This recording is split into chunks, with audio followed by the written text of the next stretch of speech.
میں چونکہ آج کا یہ جو پوری دنیا میں وبا پھیلے ہوئے ہے کرونا کی،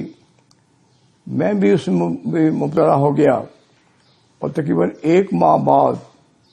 میرا نیگیٹو ٹیسٹ آیا اور اب اللہ کی مہربانی سے میں ٹھیک ہوں۔ انسان بیمار تو ہوتا رہتا ہے، یہ تو زندگی کا حصہ ہے، لیکن اس بیماری میں سب سے زیادہ تکلیف بات یہ ہے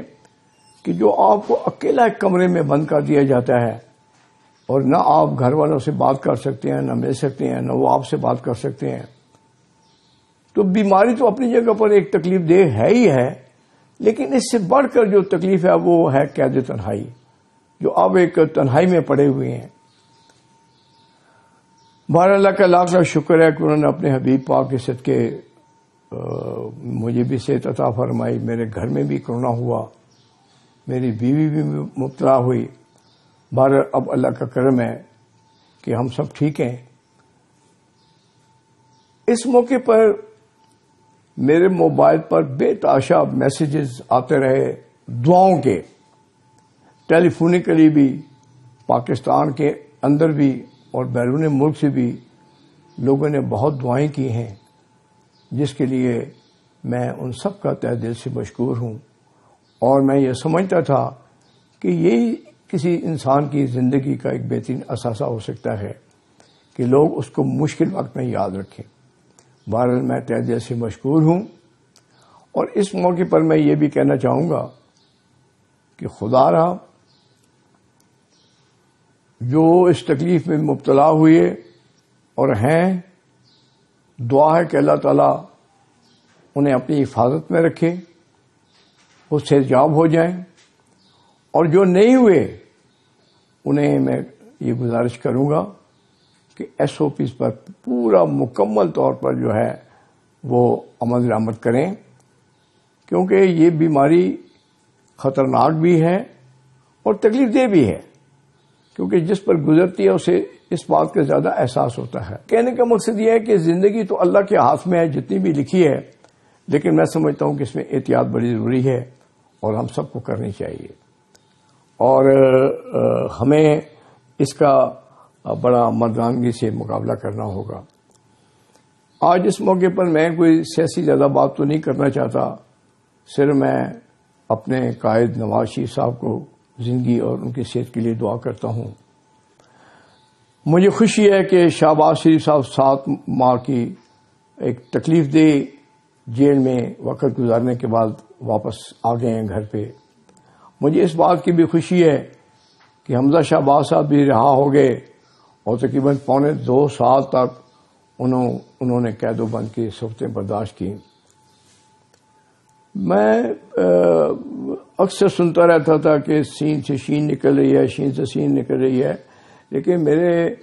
بھائیوں بہنوں، میں ایک عرصہ دراز سے یہ بات کر رہا ہوں، کیونکہ میرے زندگی کے 30 سال سے زیادہ اس گھر کے ساتھ گزر چکے ہیں۔ یہاں پر تصور ہی نہیں ہے، یہ ایک پرانی روایات کو اپنے سینے سے لگائے ہوا خاندان ہے، جن کی اپنی روایات ہیں، جن میں بڑے چھوٹے کا احترام ہے، آپس میں اتفاق ہے، پیار ہے، محبت ہے اور ڈسپلن ہے۔ سوال ہی پیدا نہیں ہوتا کہ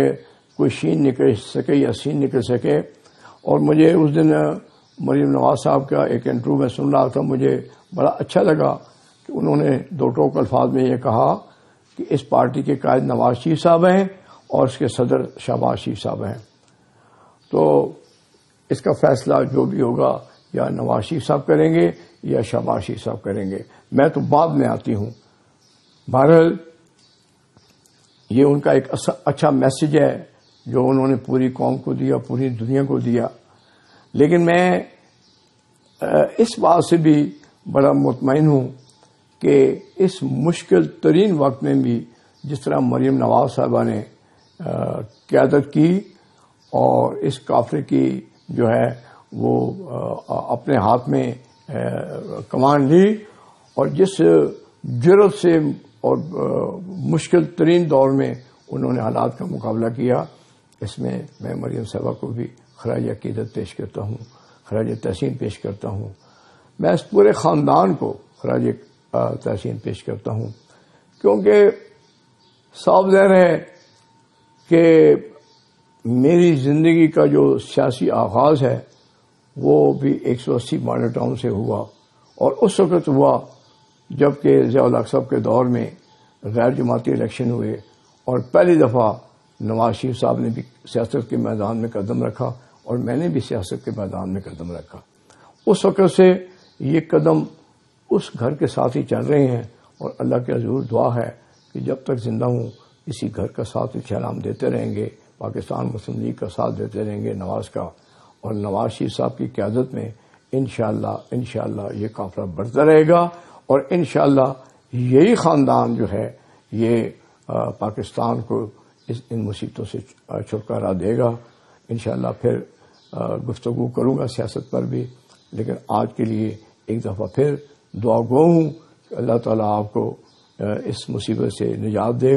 میں تو بیماری کے دنوں میں بھی اللہ تعالیٰ کے حضور دعا یہی کرتا رہتا تھا کہ یا اللہ یہ کل کائنات آپ کی ہے، ہر ایک پہ رحم کر، ہر ایک پہ کرم کر، کیونکہ آپ رب العالمین ہیں۔ تو آپ سب بھی مل کر دعا کریں، اور ہمیں اپنے گناہوں کی توبہ کرنی چاہیے، استغفار پڑھنی چاہیے، اور اللہ کے حضور پھر دعا کرنے کی چاہیے کہ ہم ایک انسان ہیں، خطا کا پتلے ہیں، آپ مہربان ہیں، ہم پہ مہربانی کریں اور ہمیں معاف فرما دیں۔